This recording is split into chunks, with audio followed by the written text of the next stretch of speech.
Hello students, today I am going to explain you chapter number 9 the sacrifice. Sacrifice chapter मैं आपको आज explain करूँगी बेटा और sacrifice का मीनिंग होता है बलिदान. So before beginning the chapter let's read the characters. इस चैप्टर में जो कैरेक्टर हैं वो कौन कौन से हैं. किंग शिबी, उनकी रानी, राजकुमार, इंद्र जो कि प्रमुख देवताओं हैं, वो ईगल बने हुए हैं, और अग्नि जिन्हें अग्नि देवता भी कहा जाता है वो डव पक्षी बने हुए हैं. Courtiers, executioner and officer on duty, दरबारी और दरबार में काम करने वाले अधिकारी. King Shibi is sitting on his throne in a pillared hall facing the courtyard. जो राजा शिबी हैं वो अपने सिंहासन पर बैठे हुए हैं, अपने राज सिंहासन पर अपने राज दरबार में बैठे हुए हैं. And open courtyard with gardens and fountains, और उनका जो राज दरबार है वो गार्डन से और झरनों से सजा हुआ है.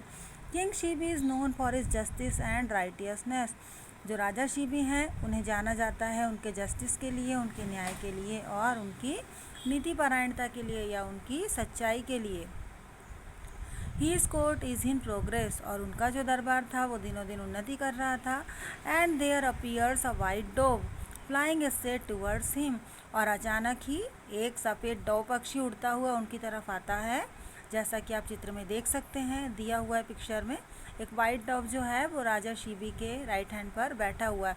चेस्ड बाय एन ईगल, और वो डव पक्षी जो है उसका पीछा एक ईगल के द्वारा किया जा रहा है. Who is trying to kill it, और वो जो ईगल है वो इस डॉग को मारना चाहता है.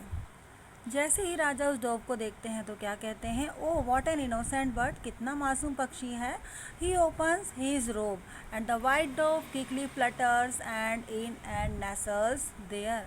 राजा जो है अपने रोब को ओपन करते हैं. उनके जो राष्ट्रीय वस्त्र होते हैं उसमें बेटा रोब मीन्स होता है एक बड़ा सा वस्त्र. जो राजा महाराजा होते हैं उनकी जो राष्ट्रीय पोशाक होती है आपने देखा होगा, उसके साथ एक बहुत बड़ा सा वस्त्र होता है, वो उसको ओपन करते हैं.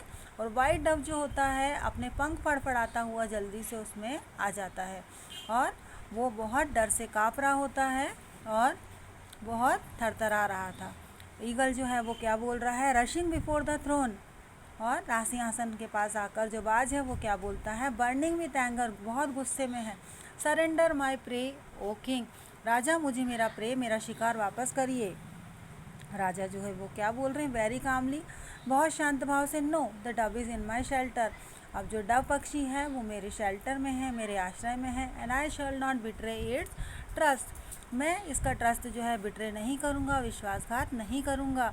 And protecting it is my foremost duty, और इसकी रक्षा करना मेरा परम कर्तव्य है. Eagle, that dove is my prey, जो ईगल है वो क्या बोल रहा है, ये जो डव है वो मेरा शिकार है. इट्स माई फूड, ये मेरा भोजन है. How can you take away my food, आप मेरा फूड कैसे ले सकते हो. इज़ दिस योर जस्टिस, क्या यही आपका न्याय है. No no, I don't want to starve you, मैं आपको भूखा नहीं मारना चाहता. But this bird also has the right to live, लेकिन इस पक्षी को भी अधिकार है जीने का. सी, देखो, it's so weak and innocent, ये कितना वीक और मासूम है. I will give you food, मैं आपको खाना दूंगा. You can have as much food you want from my kitchen, आप मेरे किचन से जितना चाहे खाना ले सकते हैं. My cooks are famous for their cooking, और मेरे जो दरबारी हैं, मेरे दरबार में जो रसोइये हैं वो उनकी कुकिंग के लिए फेमस हैं. All the courtiers clap in praise of the king, जैसे ही राजा अपने दरबारियों की रसोइयों की प्रशंसा करते हैं तो सारे दरबारी जो हैं वो क्लैपिंग करने लग जाते हैं, ताली बजाने लगते हैं. But the face of the eagle does not change, लेकिन जो ईगल होता है उसका फेस बिल्कुल भी चेंज नहीं होता है. वो वैसे ही गुस्से से अपने डव की तरफ देख रहा होता है जैसा वो पहले भी देखता है. Eagle, oh I don't want any other food, नहीं मुझे कोई और भोजन नहीं चाहिए. आई ईट मीट, मैं मीट खाता हूँ. But suppose I ask for your own flesh, यदि मैं आपसे आपका मांस मांगूँ तो.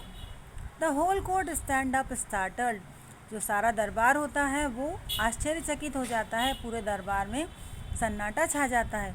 सम of them start appealing to the eagle, और उसमें से कुछ दरबारी जो होते हैं वो ईगल से क्षमा याचना करने लग जाते हैं, उससे प्रार्थना करने लगते हैं।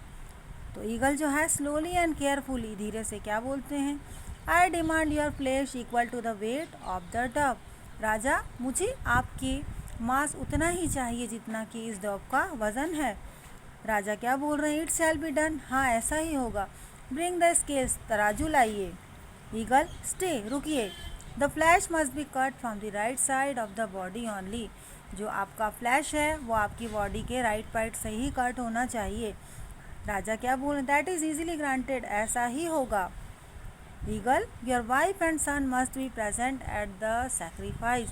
ईगल जो है वो राजा से क्या कह रहे हैं कि आपकी वाइफ और आपका जो पुत्र है वो सैक्रिफाइस के समय दरबार में ही होना चाहिए। Students, this is the first part of chapter number 9 sacrifice. In my next video, I will explain the remaining part of the chapter. Thank you.